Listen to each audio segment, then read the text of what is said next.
Online shopping ಜೋರಾಗಿ ಮಾಡೋದು ಯಾರು?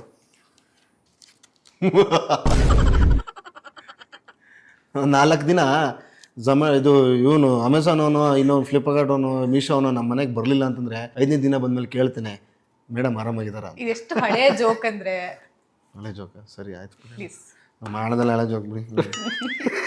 ಅದಂತೂ ನಿಜ. ಬೇಗ ಕಾಂಪ್ರಮೈಸ್ ಆಗೋದು ಯಾರು?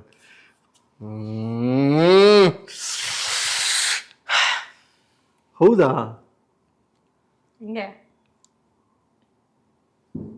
ನಾನು ಯೂಶಲಿ ಜಗಳ ಮಾಡ್ಕೊಳ್ಳಲ್ಲ. ಜಗಳ ಮಾಡ್ಕೊಂಡ್ರೆ ಒಂದು ಸ್ವಲ್ಪ ಸ್ಟ್ರಾಂಗ್ ಆಗಿ ತಗೋತೀನಿ. ಇವಳು ಬೇಗ ಬಂದು ಸಾರಿ ಕೇಳ್ಬಿಡ್ತಾಳೆ. ಹಾಂ, ಜಾಸ್ತಿ ಸುಳ್ಳು ಹೇಳೋದು ಯಾರು? ಇತ್ತೀಚೆಗೆ ಸ್ವಲ್ಪ ಜಾಸ್ತಿ ಆಗಿದೆ, ಯಾಕೋ ಗೊತ್ತಿಲ್ಲ. ಜಾಸ್ತಿ ಮರ್ತು ಹೋಗೋದು ಯಾರು? ಇದಕ್ಕೆ ಉತ್ತರ ನಾನೇ ಹಿಡ್ಕೊಳಕ್ಕೆ ಹೇಳ್ತೀನಿ, ಆಮೇಲೆ ನೀನು ಪ್ರಶ್ನೆ ಕೇಳ್ತೀನಿ. ರಮ್ಯಾ ಫೋಟೋ ತೋರಿಸು. ತುಂಬ ಹೈಜೀನ್ ಯಾರು? ತಿರುಗಿಸಲ್ಲ ಬಿಡಿ, ಸೇಮ್. ಈಗ ಮನೆಗೆ ಹೋದ್ಮೇಲೆ ಒದೆ ತಿನ್ನೋದು ಯಾರು?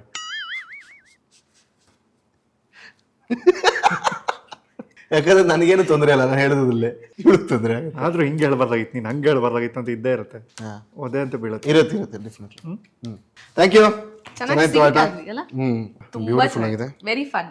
ನೀವು ಒಂದು ಶೋಗೆ ನಮ್ಮನ್ನು ಸುಮ್ಮನೆ ಒಂದು ಕಾಫಿ ಕುಡ್ಕೊಂಡು ಹೋಗೋ ಅಂತ ಕರಿತೀರಾ ಅಂತ ಅಂದ್ಕೊಂಡೆ. ಇಷ್ಟೆಲ್ಲ ಎಫರ್ಟ್ ಹಾಕಿ ಇಷ್ಟೆಲ್ಲ ಪ್ರಿಪೇರ್ ಮಾಡಿಕೊಂಡು ಬಂದಿದ್ದೀರಾ. Thank you so much.